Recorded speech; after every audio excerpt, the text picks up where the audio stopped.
Hey folks, Jeff Salzman here. This morning with a dear friend and my integral comrade, Steve McIntosh.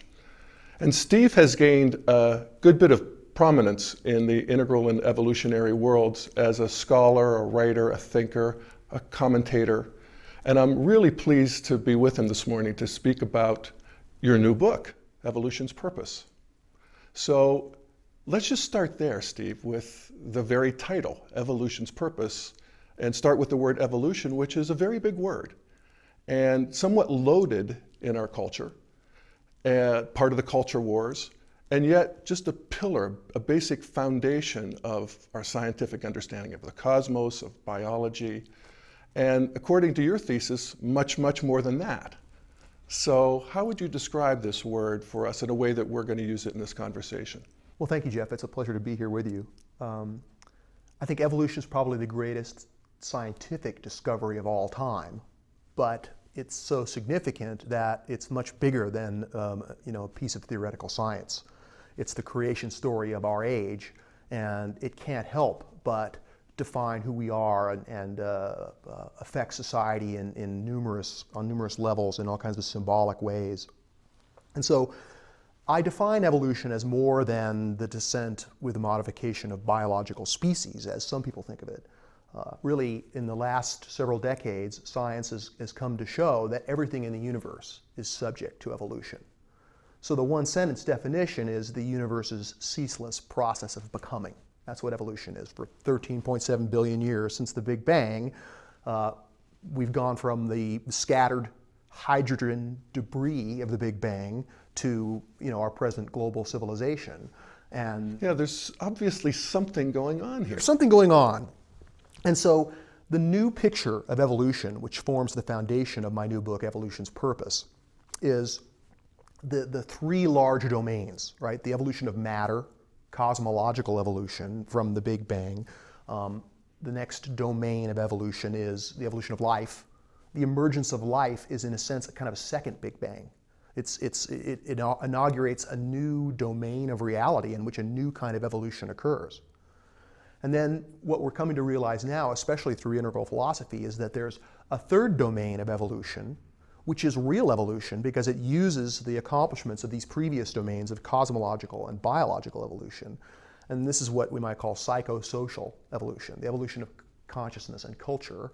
And this is a distinct domain of evolution that rests on biology, just as biology rests on matter and cosmology, right? Cells transcend and include atoms and molecules, and human consciousness and culture transcends our biology. So these three domains of evolution, cosmological, biological, and psychosocial, constitute evolution as a whole. And as I carefully argue in the book, all three of these domains are really necessary for a complete understanding and conception of what this process of evolution is all about. And indeed, when we understand that psychosocial evolution, the evolution of consciousness, is although significantly different, although it can't be conflated with biological evolution, it nevertheless can tell us a lot about evolution overall. In other words, we can feel evolution occurring within us. Right. And this is really the key to your writing and teaching, and in a larger sense to the evolutionary and integral movement in general, that the idea of biological and cosmological evolution is not controversial for anybody who's modern and above or scientific and above in terms of development. But this idea of cultural evolution and consciousness evolution is still quite controversial, because it posits, if indeed there's the evolution of culture, that one culture is more evolved than another. And that just raises all kinds of alarms in a lot of us who are at more the progressive side of politics and culture and so forth. So I'm sure you get that kind of blowback, and how do you deal with it? Well, it's important to understand how we got to this place where cultural evolution is problematic. And that is, evolution was first recognized in the realm of human society and culture, right? Hegel was the first to describe the evolution of human history, even before Lamarck had begun to theorize about the evolution of species. And then when Darwin's breakthrough came in 1859 in his book on the origin of species, the evolution of society and the evolution of biology were connected, right? All of a sudden they could see that it was part of the same thing. But this led to modernism as it was emerging in the 19th century. This led to a kind of hubristic conception of evolution, whereby European society was deemed as evolutionarily superior to all other societies, and this, in a sense, served as a justification for colonialism and oppression all over the world, because it was sort of justified by survival of the fittest. And the early modernist conceptions of cultural evolution were characterized by social Darwinism. So there were a lot of dark sides to it. Also, the idea of cultural evolution was a foundation for Marx's conception of a communist or socialist state. So by the time of World War I, the theory of evolution, especially in the realm of culture and history, had become subservient to a variety of dark ideologies. Which were basically ethnocentric. Yes. Or some version of my culture's better and all else have to come up to us. Right. Yeah. So the idea of cultural evolution became discredited in intellectual circles after World War I for a variety of reasons. One, they could see that it had led to colonialism. Two, the horror of World War I had disillusioned many about the advance of modernism. That is, words, in the 19th century, modernism had achieved tremendous progress through the Industrial Revolution, and although there had been, lots of Dickensian nightmares that went along with that, the progress of it was undeniable. But when it came to its culmination, in a sense, in the 20th century and led to World War, then whether or not modernism was progressive became a real and legitimate question. So notions of some cultures being higher than others were attacked and discredited by important luminaries such as Margaret Mead, who saw that pre-modern cultures had many wonderful things about them which had been lost in the advance of modernity. And so cultural evolution throughout much of the 20th century was sort of viewed as sort of a wrong-headed notion that went with an ethnocentric sense of morality and had led to colonialism, so it was discarded. Then, in the 1960s, a group of anthropologists, academic anthropologists, began to really face the fact that human history did exhibit many similarities with evolution. And they began to argue that not only is cultural evolution similar to biological evolution, but it's actually homologous with it. In other words, it's a continuation. It's a very similar kind of a thing. And so this arose around the same time that postmodernism became more powerful within academia. And so there was a sort of a split within intellectuals in anthropology and sociology and psychology about whether we could say that, that one person's consciousness or one culture was more evolved than another, because that was dangerous and led to abuse. There was postmodernism in general, which questioned any kind of scale of value or any kind of valuation as being objective, right? The premise was that all values were subjective, and therefore there were no morals, there were only customs. And therefore no society had a right to impose its customs, on another society. And ironically, that understanding of the need for a degree of value relativism, the need for multicultural sensibility, that was evidence of progress in cultural evolution, right? And that points to the underlying dynamics, which we can talk to a little bit more, in a minute. But the idea that culture evolves dialectically, that it evolves as, in a sense, pushing off against what's wrong, which then creates latent problems in the new phase, which then eventually comes to the point where the way forward is represented by a move away from that, right? And that's what's happening at the leading edge of cultural evolution right now, wouldn't you say? That the postmodern corrected for the modern interpretation of progress leading to everybody becoming rational, and but indeed overcorrects and becomes something that we have to push off of in order to go further. Yeah, it sort of goes to the heart of the nature of value itself, right? Value is not completely relative nor completely absolute. You know, it's not just the myth of the given. It's not just waiting to be spotted. It's not an object.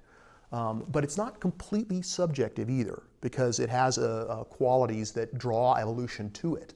So value, I like to talk about in terms of the beautiful, the true, and the good, because I think those are the most intrinsic or the most primary values, which kind of work together and mutually disclose each other.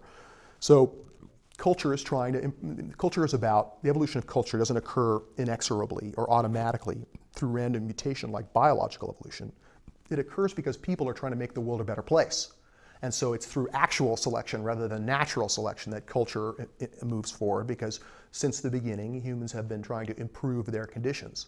And as they improve their conditions in one way, they awaken to a new problem set, you know, and this indicates a new level of values, which then animates the next stage of cultural development. But you're saying that the values of goodness, truth, and beauty have been animating the system from day one, correct? Sure, even though exactly what is beautiful, true, or good can be defined differently and even conflictingly by various worldview stages. In every stage of human cultural development, we see something that is good and something that is true and something that is beautiful for the people who are living within that worldview. So how would you identify what's good, true, and beautiful about the bubonic plague era? I mean, really, this is the kind of stuff that this theory runs up against. Mm-hmm. Because yes, goodness, truth, and beauty seems to be the gravitational pull, and we can talk about that. Yeah. But geez, the process is so ugly and full of suffering. Well, first of all, there is present in the structural pattern of the development of human consciousness and culture what we might describe as the dialectic of progress and pathology. And I alluded to it a minute ago in the sense that for every new set of advances, for every new worldview stage that emerges beyond what came before, we find that there is pathology or problems or difficulties that are tied closely together with the very forms of progress that worldview makes. So for example, within the traditional worldview, which is kind of a defined term within integral discourse, but you know, the great religious civilizations all have a form of traditional culture, a traditional worldview. And within those structures, much of the progress that they're able to make over the previous warring, warrior culture is through order and authority and hierarchy. And here we're talking about the move from using spiral dynamics colors from red to blue. From red to blue, yeah. And the order and the sort of reduction of chaos and violence, which the traditional worldview brings, also contains oppression and class hierarchy. We have these class structures that are rigid, and there's no upward mobility, and there's sort of oppression by ecclesiastical authority and corruption where politics and religion are joined. And so there's all kinds of problems in the medieval society, one of which is that they don't really have an adequate science. So when you get something like the bubonic plague, they have no way to combat it, right? And so it wipes out half of Europe. And so, there are pathologies within every stage. I mean, and so whatever pathologies we can assign to the traditional worldview, when we move to the modernist worldview, which has many more advances. I mean, modernism's created more cultural evolution than any worldview before or since. But it's also created horrific problems which threaten life on Earth. I mean, traditionalism never did that. So it's important when talking about cultural evolution to recognize that underneath it all is this permanent polarity, this indestructible polarity of progress and pathology, and that none of these worldviews are stable. They're dynamic systems perched on the edge of chaos, right? And so the pathology is the shadow of the incomplete, which always accompanies every worldview stage, and which then is the impetus for the further evolution of culture, right? So as modernism emerges, it makes a lot of progress. But after its original synthetic, season of synthesis, it then it begins to slow down and becomes more of a thesis, and its pathologies begin to grow. So we see pollution, global warming, nuclear proliferation, right? Unchecked globalization, the polarization of wealth. All of these things, which we can clearly assign to modernism, are the natural signs that modernism is sort of becoming exhausted. Even though it's going to become a permanent stage, it's no longer the leading edge of evolution. right? Postmodernism has emerged, and it's emerged because the opening that it had to make improvement was itself defined by what was wrong with modernism. Right. So talk about that. Talk about the move into postmodernism, and particularly how it relates to the struggles we see in the culture wars and politics and, you know, global problems. Right. So, I mean, we could probably trace the emergence of postmodern consciousness to, you know, the Romantic movement at the end of the Enlightenment, right? As soon as modernism appears, its, you know, harmonic of postmodernism begins to appear, and we can see it in the transcendentalists in the 19th century with Emerson and Thoreau and even John Muir. But it really becomes a political force. It starts to become a recognizable demographic social structure with the emergence of the 60s and the baby boom generation. But by the 70s, the 60s culture had become more assimilated within the developed world, and it wasn't just aging hippies who were postmodern. It was a kind of a segment of the population of the developed world. And you can really see this in the places where there was a Protestant Reformation, right? So postmodernism is most developed in Europe, in the Protestant countries, and in America and Australia and Canada, which are part of that legacy. Postmodern culture represents about 20% of the population. And so this is a distinct culture. I mean, even though there are many different elements of postmodernism, you know, environmentalism, multiculturalism, alternative medicine and spirituality, you know, radical politics, all of these things can be identified as postmodern to some degree.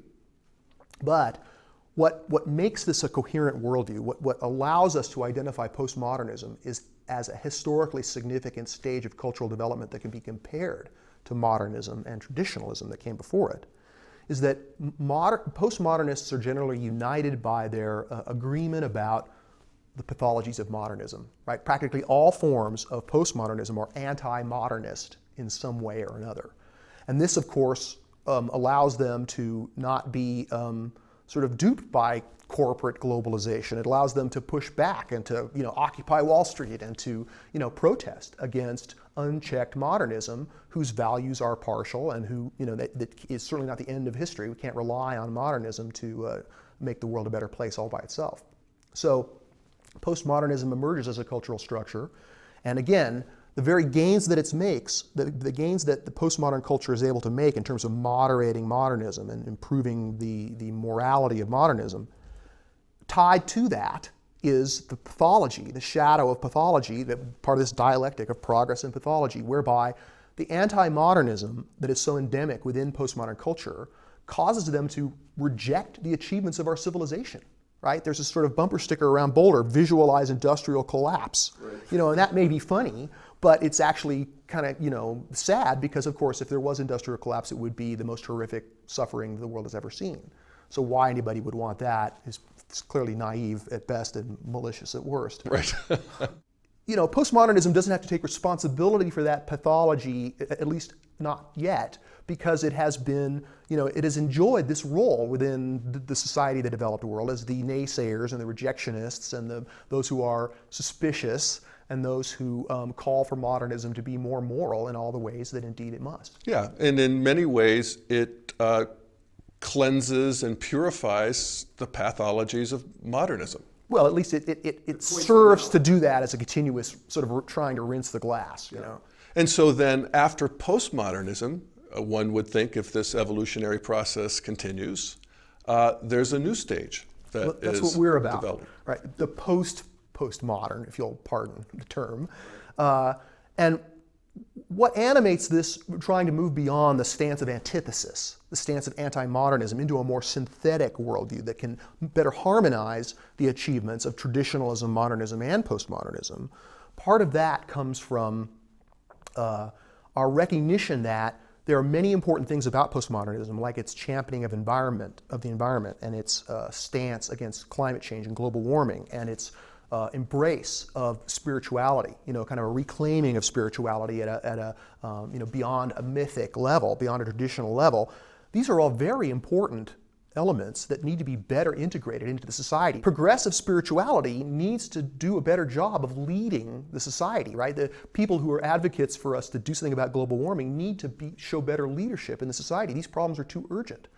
But postmodernism by itself, because of its stance of antithesis, makes it in a difficult position because it's part of the problem. It creates this polarization, and those who need to be brought along, those who need to be persuaded, the political will that needs to be generated within the mainstream of modernism is in a sense stuck because postmodernism is anti-modernist, right? Modernists don't want to empower postmodernists to take over the economy or lead the culture spiritually. Well, most people don't. And if you consider, did you say that you'd say 20% of the people are postmodern? That's a rough estimate. Yeah, I think that's about right. And so these people just reflexively, as you pointed out, hate corporations and capitalism. That's the boogeyman for them. That's the one they're afraid of. Just as on the right, there's probably a hardened 20 or 30% of the population who's just reflexively anti-government. And there's this sort of more persuadable middle that in some ways the progressives become a cork in the bottle because they're so anti-modernist and so reflexively anti-corporate that the bulk of the population just doesn't trust them. They don't want to turn over the reins to these folks. Exactly. Well, and that's one of the things that, one of the great insights of this postmodern or integral or evolutionary perspective is that it's able to reclaim a vertical dimension of development within culture, right? We're able to say now with a higher level of morality, we're able to transcend the hubristic, ethnocentric notions of cultural superiority that characterize modernism's vertical scale, because we're taking into heart and we're incorporating all of the valid postmodern critiques of that way of seeing, right? The fact that all cultures have a right to be who they are, that every culture, in a sense, is appropriate for its set of life conditions. The fact that these cultural stages of development each have enduring values that are necessary. We can't eliminate those. They're not like geological strata stacked on top of each other. It's more like an onion. It's robustly interactive. And so we need to carry forward the best of all of these worldviews, and that helps us incorporate sympathy and multiculturalism into our estimates. But if we just rest in value relativism by itself and say that we can't judge any culture as anything but just different from another, then in a sense we will become blind to comparative excellence, and our ability to make the world a better place, which is really what we're here for in the first place, will be significantly diminished, right? So part of the way we're able to reclaim a vertical dimension of evaluation within culture, first, we don't have a linear conception, right? It's not simply that cultural evolution is an upward escalator to the good, right? There are many lines of development, and in any kind of a nuanced description of this understanding, I think theorists will always point out that we're not trying to characterize this as a linear conception, right? From some angles, it looks like a sprawling bush, cultural evolution with no main trunk or obvious tip. And yet at the same time, I think if we're willing to recognize cultural evolution as real evolution and see that it does become more complex, and it's not just more complex, but in certain important ways, the evolution of culture has brought us to more inclusive and mature viewpoints. So for example, in the line of development we might characterize as morality, we can see that over the course of human history, we've moved from sort of tribal-centric or egocentric conceptions of those worthy of moral consideration to ethnocentric. We go from those of the same tribe deserving moral consideration. Everybody else is the enemy. Then everybody in the same religion is deserving of moral consideration, with those of other religion being the infidels. Then we move to nationalism, where Americans, even though they're of different religions, deserve moral consideration more than people of other countries. And then with postmodernism, we break out of that and we have a more world-centric or cosmocentric definition where all sentient beings are worthy of moral consideration. And this is, I think that you'd have to be a really hardcore relativist to deny that at least that trend is not becoming more valuable, right? It's starting to feel like progress. Right, and we can get to that loaded term in just a second. But one other example would be the line of truth. Right? That is, that which is true at the tribal level is very much about a kind of a magical, animistic worldview, and that's relatively true for all of the tribes that we can still see in the world. But as culture advances, there become more accurate kinds of understanding of what the reality of the world really is. So we move from magical to mythical to scientific and now to increasingly holistic understandings of what the truth really is, right? So again, I'm not talking about these values of goodness and truth as though they're objective, but I'm not saying they're relative either. They're more like an electric current. They're directions of evolution, and so they can never be thoroughly defined or pinned down, but they're both made. We construct them by our preferences, but they're also found. We discover them as part of the natural order of the universe. And so as our epistemological capacity expands, as our consciousness evolves, we come to see the quality of the universe with increasing depth and clarity.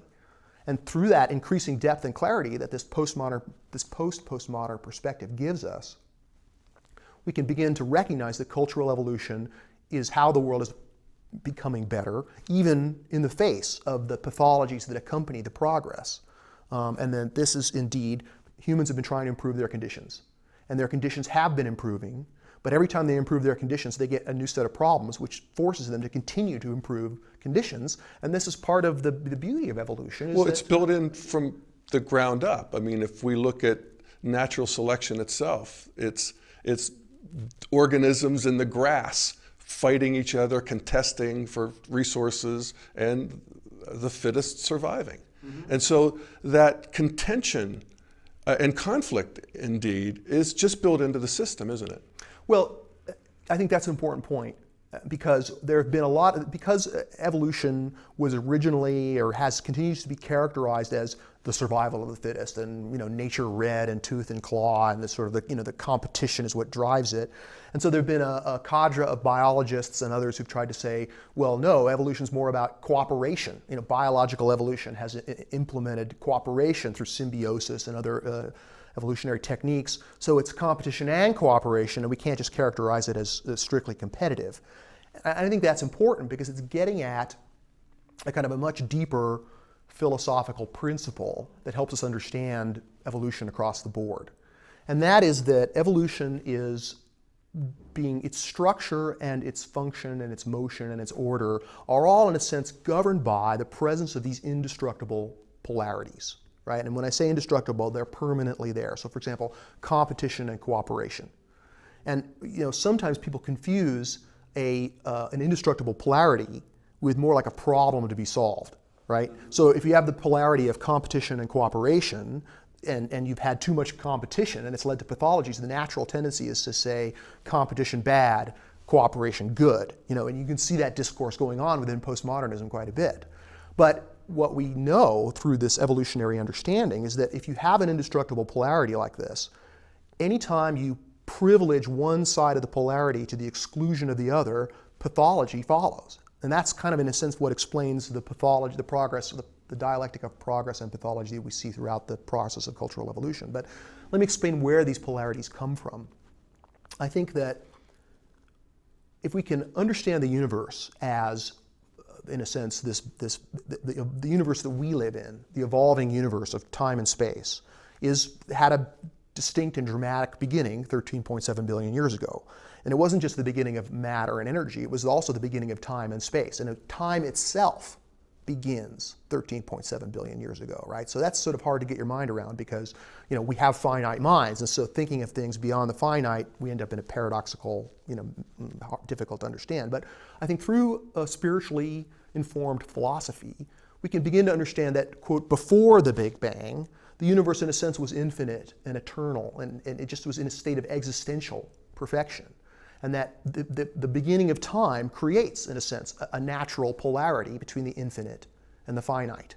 And this polarity of infinite and finite, existential and evolving, is then kind of distributed fractally throughout the universe. It's sort of a self-similar expression of this container of infinite and finite becomes the polarities that characterize evolution throughout. So you see the polarities of not only competition and cooperation, you see the polarities of self and group, right? The polarities we can see in the holonic structure of the part and the whole. The polarity of creativity and entropy, right? The polarity of male and female. These are indestructible polarities in which we need to manage, and they're sort of portals for synthesis. In other words, the synthesis, which is the advance of evolution, the creation of more value, comes when these two opposing forces are harmonized. And in a sense, this all goes back to the harmonization of the infinite and the finite. Bringing spirit, bringing the infinite into the world is how we make it more perfect. And that's how we can understand evolution in this dialectical sense. Yeah. So you're identifying the pattern from even before the Big Bang, in the sense that the Big Bang was the creation of the finite, basically, of time and space themselves, and all that arose within time and space. Right. But that time and space is still contained in whatever was there before it burst into being. Yeah, one of the best ways to think to conceive of this, even though any human conception is going to be, inaccurate or partial, is through the concept of kenosis. And this can be traced back to actually the Kabbalistic philosophy and theology, which has been adopted by a lot of Christian theologians, whereby the finite universe is conceived as being created by the subtraction of infinity and eternity and perfection. In other words, when you subtract the infinite, you get the finite.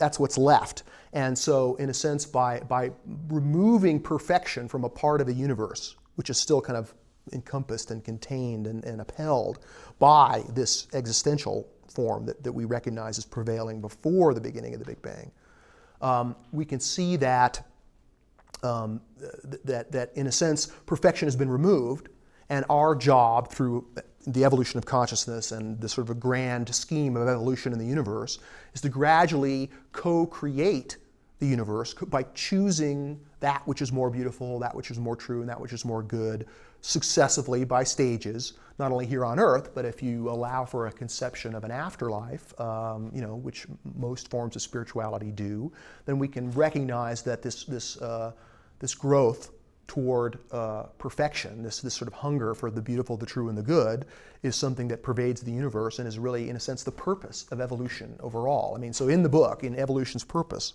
I argue that the purpose of evolution is to grow toward increasing realizations of the beautiful, the true, and the good, not only through the experience of creatures, but also by co-creating these things. I mean, we experience the beautiful, the true, and the good not only by appreciating them, but also by expressing them, by creating them, by trying to bring them more in the world. And that's what sort of proof that we are agents of evolution, right? Is in a sense that we have the power not only to recognize the presence of the infinite, but also co-create this presence through our own ability to produce the beautiful, the true, and the good in a troubled world like ours.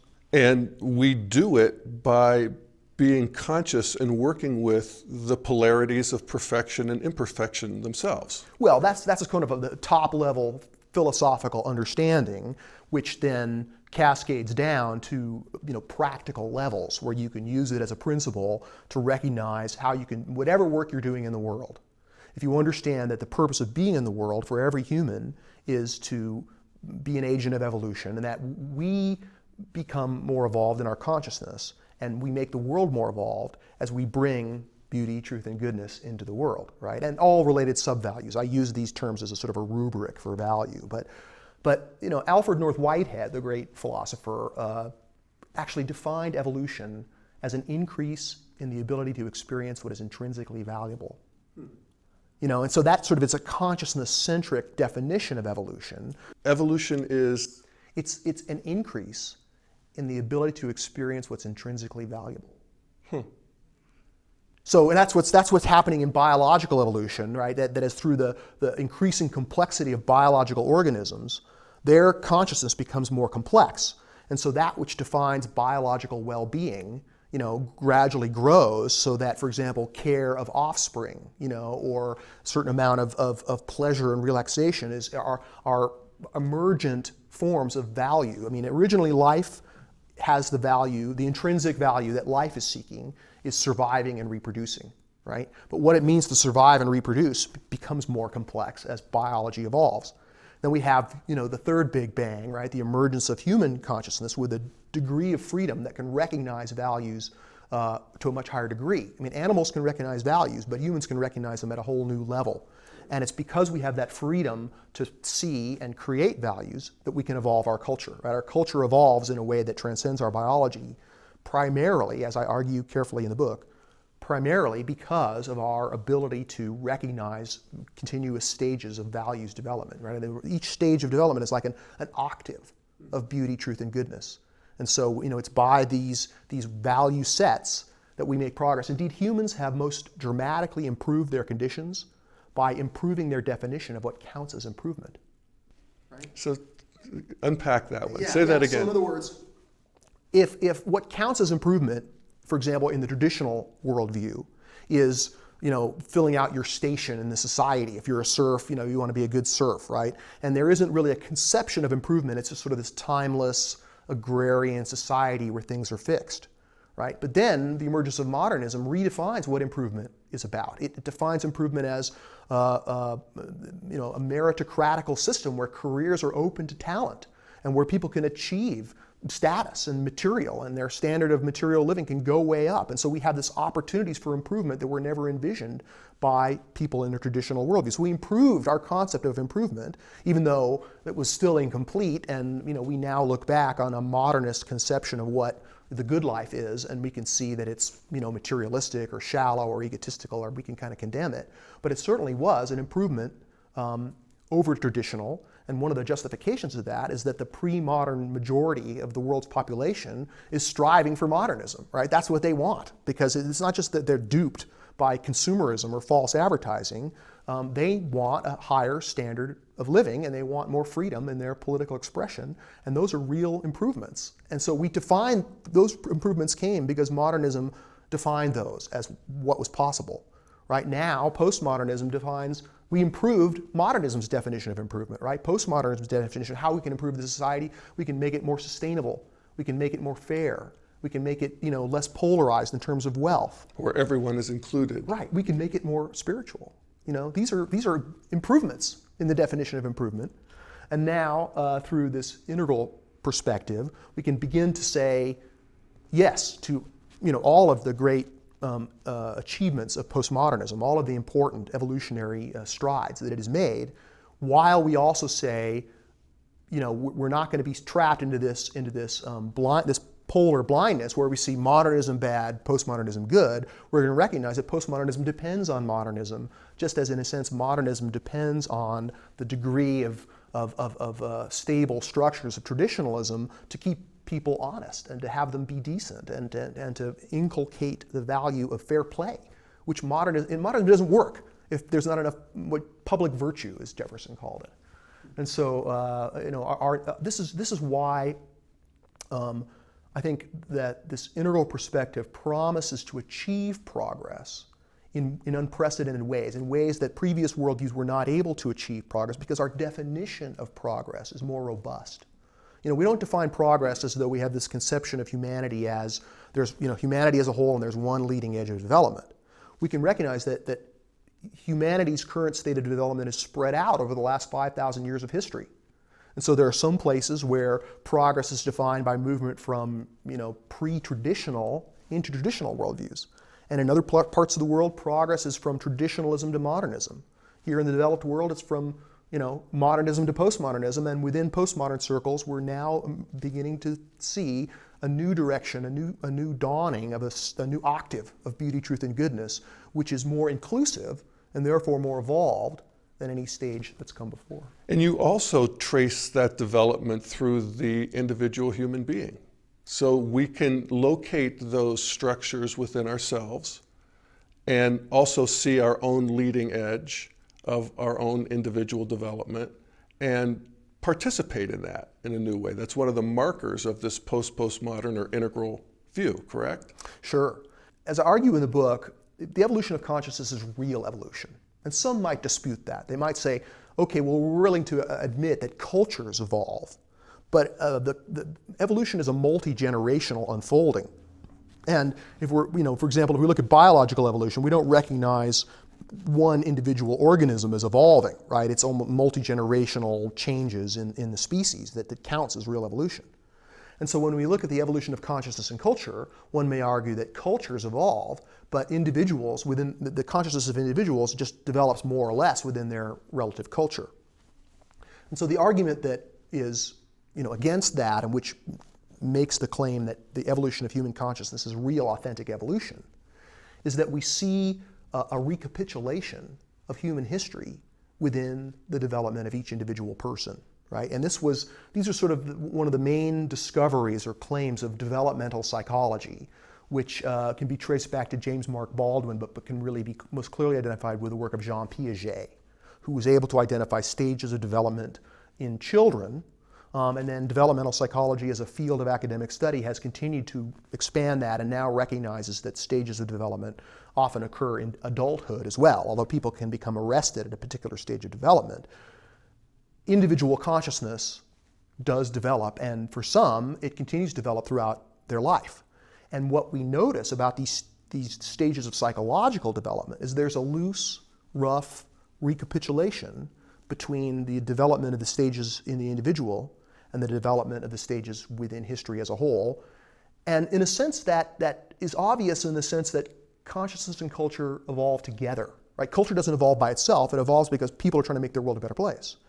And if the world becomes better, it's become the values and the consciousness of people living in a given society have become better, right? You can't just have a modernist society where everybody has a pre-modern worldview, right? It just doesn't work. We've seen that happen in the sense of the third world because they don't have the opportunity and education, because they're not able, they haven't a sufficient degree of modernist consciousness. Trying to create a modernist style, robust economy, it collapses in corruption and inefficiency and lack of initiative. All of those are values which emerge with modernist consciousness. So while we certainly can question the evolution of any individual's consciousness, and that's sort of messy, and there's certainly not linear, and there's many stages, and it's a complex phenomenon that we're only just beginning to understand. I think we're on firmer ground when we look at cultural evolution, because that's not, we're not limiting it to one person. We're looking at the choices of billions of people over thousands of years that create this identifiable, what the philosopher Jürgen Habermas calls a developmental logic. It's not a rigid blueprint. It's not a law of history. It's more a tendency that occurs in the natural unfolding of consciousness and culture. There is a structure, right? So again, to paraphrase Jean Piaget, there is no development that lacks a structure. Development occurs through structural, sequences, and the development of consciousness and culture is no exception. And so it's by beginning to see these structures, and not only see them, in a kind of a horizontal, okay, there's modernism, traditionalism, pre-traditional, postmodern, because we can arrange them with a vertical scale, because we can reclaim that verticality in ways that don't fall back into ethnocentric notions of cultural superiority, then we can begin to work more effectively to achieve progress on every front of its development. So where do you see this unfolding in our time, in the culture that we live in our politics and business, spirituality? How can we see this unfolding? Well, what we know from the theory, from our understanding of cultural evolution, is that there's a push and a pull, right? In other words, people are motivated to improve their conditions because they have a problematic condition that's animating their action, right? So, modernism occurs because people are sick of being serfs and being locked into a feudal system. Right? They need freedom. They're craving it. They want a better standard of living. They want a better scientific understanding of the human body, et cetera. So the push is the life conditions, right? Same with postmodernism. The pull, as I again carefully argue in the book, comes from the fact that the ontological quality of the universe has a gravitational pull which attracts consciousness. Wherever there's consciousness, it's attracted to some kind of value, whether it's surviving and reproducing, or all the values that we can recognize in the spectrum of cultural evolution. And the pull, in a sense, exerts this gravitational pull, which then creates the structure, just like the spiral structure of a galaxy is created by the gravity that holds it together. The spiral structure of human cultural development is likewise indicative of a gravity that's pulling it forward. And that gravity is this constant gravity of the beautiful, the true, and the good, which affects evolution throughout the universe by its effect on consciousness. The teleology of evolution through value is not mysterious. It's as directly experiential and familiar as the simple realities of consciousness and quality. right? And because humans have a higher level of consciousness, we're able to grow in our ability to recognize quality or value, and this is what pulls evolution forward. So, coming back to your question, those of us who know that we live in a time of transition, that the world is in peril in many ways, not only from global warming, but from unrestrained globalization, through modernism unchecked. But we know we can't just reject modernism or go back to some kind of romantic notion of a pre-modern agrarian localized economy. Globalism is here to stay, and so our duty is to try to make it better. And so, because we care, and because we care enough, those of us who've been, in a sense, in a postmodern culture for decades are dissatisfied with the impotency of postmodernism. Postmodernism may, be protesting on the sidelines, but they're not actually, in power. And I think for good reason, right? I mean, you don't want to put the antithesis in total power. What we want to do is we're responding to the life conditions that call for a fairer form of globalization, a more even distribution of resources and opportunities, a more environmentally friendly world, a world that recognizes spirit more pluralistically and more inclusively.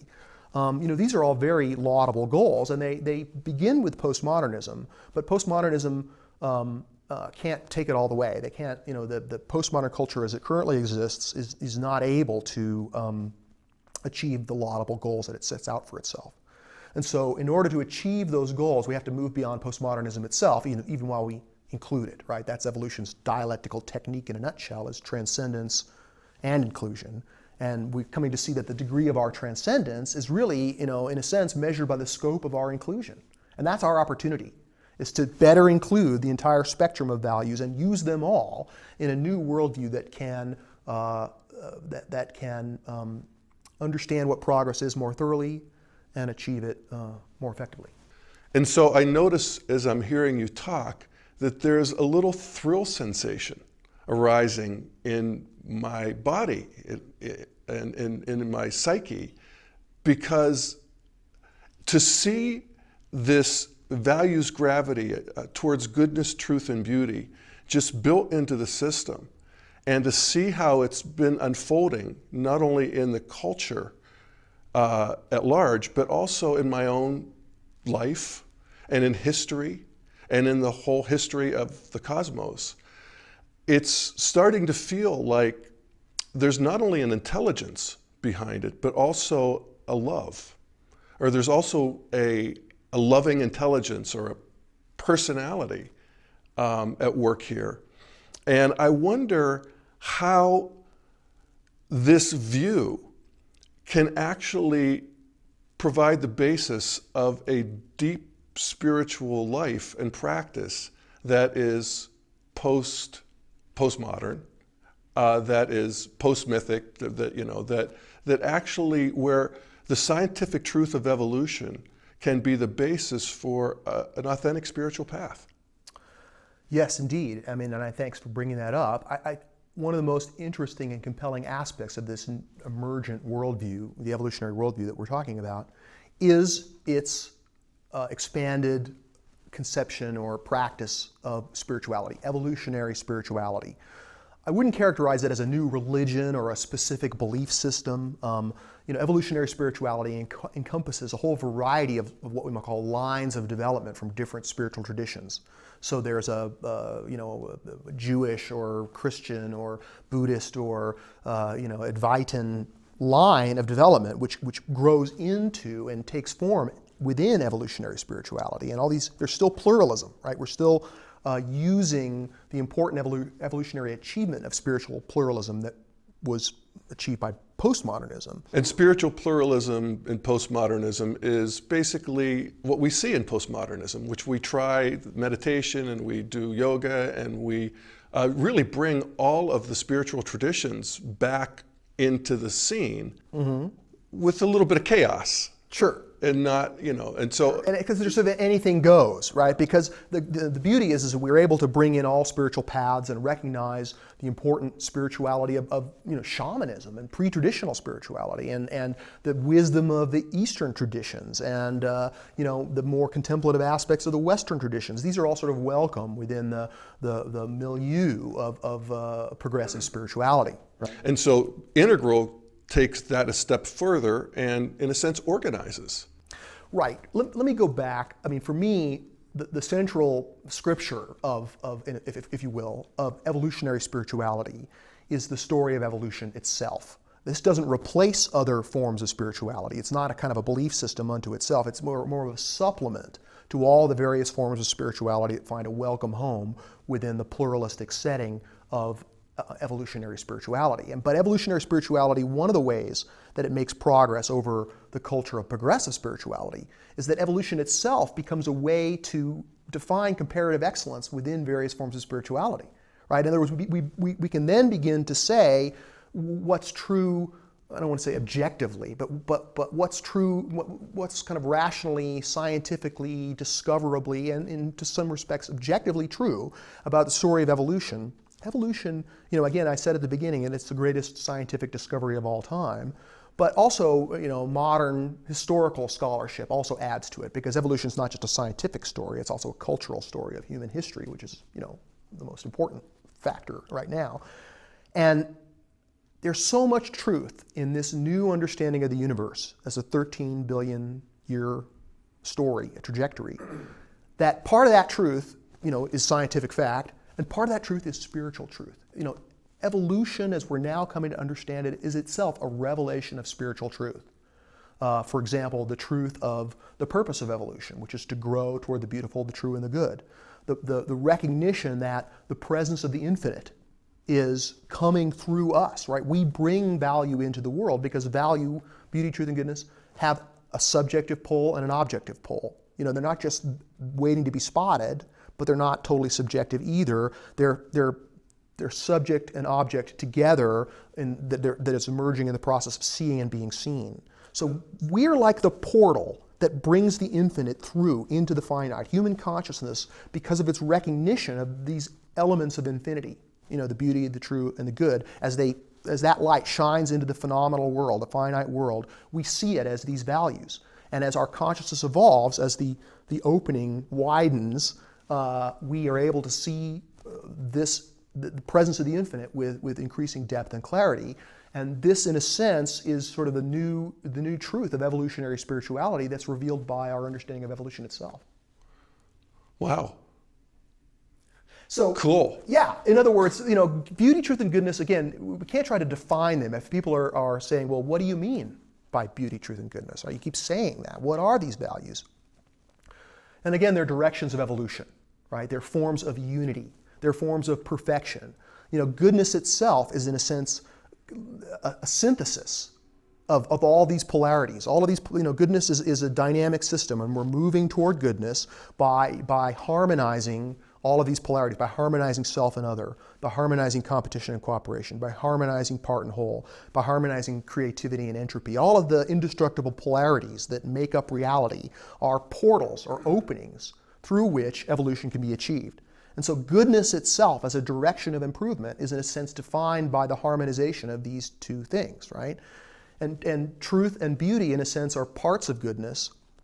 Again, these concepts themselves are in a polarity, right? They're the highest form of goodness, right? The presence of the infinite can be contrasted with the most pragmatic form of goodness, like, I'm too hot, I want to cool down. And it's important when we're talking about these values, while we want to be philosophical and discerning, while we want to be, skeptical and ask tough questions, we also have to recognize that we're talking about a spiritual subject, and it takes, a spiritual degree of discernment not to try to flatten what we're saying or make it too material or make it stand still and behave like an object, because these values are not objects. They're the presence of the infinite and the finite, and we are discerning them with new clarity by stages. Right? That's what a worldview does, is it frames reality. And by framing reality, what's most real is what's most beautiful, true, and good. Everything else is sort of, sub-real by comparison. So the human hand has evolved to grasp things, and so has the human mind. And as we evolve our consciousness, we're able to grasp reality with greater and greater, degrees of inclusion. And that's why values are a leading line of development, because that's what development is all about, is improvement, improving the human condition, making things better, striving for the beautiful, the true, and the good. So what we define as beautiful, true, and good from the evolutionary perspective, of course we have some unique values, like we want to try to harmonize science and spirituality. We value a dialectical way of seeing things that doesn't see things as either or. We can recognize this polarity dynamics. There are a lot of things we could attribute to the evolutionary worldview. But where we really make our stride in a new level of values recognition is by reclaiming all of the important values of all of these previous stages, right? Many postmodernists are repulsed and embarrassed by modernist or traditional values, right? And that's, again, evolutionarily appropriate. That's how they made their stride. But now we can see that we very much need the values of modernism, the good values, and the way we can grab hold of those values and move them forward in history, the way we're able to reclaim, is that we can now see more clearly that the pathologies are directly woven into the values, right? And so before, you had to reject the values because pathologies were woven right in. You had to reject, seeking status and material from a modernist perspective, or seeking decency and honesty from a traditional perspective, because what went with those was greed or oppression, right? But when we can see it from a dialectical perspective, when we can understand this principle of progress and pathology, this gives us a new clarity of understanding that we can tease apart the good values and therefore use them and incorporate them into our worldview at a higher level, and that makes it, it gives us more power to make the world a better place. Well, you use the term evolutionary impulse, which is a term that Andrew Cohen uses and others use in terms it's been around for of, at least 50 years. Yeah. So how would you describe that, or how can I become more familiar with it, more facile with actually using it, working with it, identifying it, building it, right, participating with it? Yeah. Well, the biologist Terence Deacon, right, his famous quote is, "To be human is to know what it feels like to be evolution happening." And that is, this evolutionary impulse is the thing which makes us get up in the morning, right? That is, we can see that we have, biological bodies, mammalian bodies, and these bodies get hungry, they get scared, they have sexual impulses, they want comfort and pleasure. These are all impulses which share with the entire animal kingdom, more or less, right? So that as we can feel we can feel that level of an impulse, which is, a purpose to survive and reproduce. In other words, we can see purpose in evolution because what distinguishes life from non-life to begin with, right, is purpose itself, right? Life is matter that chooses. That's why it's different. And the emergence of purpose within life forms, even though it's primitive, even though it's genetically pre-programmed in a way, is still autonomous. All life has agency, and that agency is not perfectly mechanical. Life can't be reduced to matter. Life makes matter count. So this purpose within life is what distinguishes it from the previous level of evolution. And then with humans, there's a momentous emergence of another level of purpose, right? Humans have purposes for our purposes. We can have world-changing purposes and purposes that are, way beyond ourselves. Our ability we have this freedom of choice. That's what allows us to evolve our culture, because, animal needs can be satisfied, but human needs can never be satisfied, because as soon as we achieve one level, then we awaken to the next level, right? And that's what inaugurates this new level of evolution, this new phase of reality, is this higher manifestation of purpose, if you will. So this purpose is the evolutionary impulse, right? Animals feel their level of purpose, but humans can feel this higher level. Not only do we want to take care of our biological urges and procreate and eat and avoid being killed, but we also want to enjoy ourselves. We want to have some fun. We want to experience the beautiful. We want to learn about the truth. We want to do good. We want to live up to our potential. And those impulses for improvement beyond our biological well-being, our urge to give our gift and to seek our self-actualization, even though those things are defined by the culture in which we live, this is this current that's been running through evolution and driving it for the last 13 billion years. So we get to experience it directly, and this evolutionary impulse itself evolves, right? It evolves through new cultural expressions, new octaves of beauty, truth, and goodness that then define, it's like when a new worldview emerges, the evolutionary impulse itself becomes extended by a new level of values that then define what's beautiful, true, and good at a yet higher level. And that's how we can sense that evolution is moving through the choices of creatures themselves. The purpose is autopoietic. It emerges within us. And so it's not being externally imposed from the outside. It's emerging from within. And so it's free will creatures ourselves who get to decide what's more beautiful, true, and good. We are being, enlisted in the service of choosing what's perfect, of experiencing what's perfect, and thereby adding to existential perfection, the infinite. The finite adds the experience of becoming perfect in time through the evolution of consciousness. Which gets us back to our original state of the finite exploding out of the infinite. Right. And in some ways working our way back. Yeah, that's the spiritual revelation of evolution. Yeah.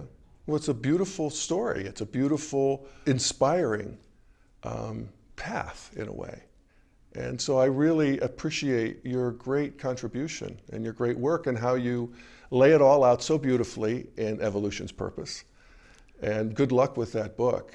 I just am recommending it to everyone. Great. Well, you've been a help. I mean, as my neighbor and close friend, you're reading early drafts and giving me comments and supporting me and appreciating me all along the way. You're a co-author in a way. So I want to thank you for that. It's my great privilege. Thanks so much, Steve. Thank you all for listening.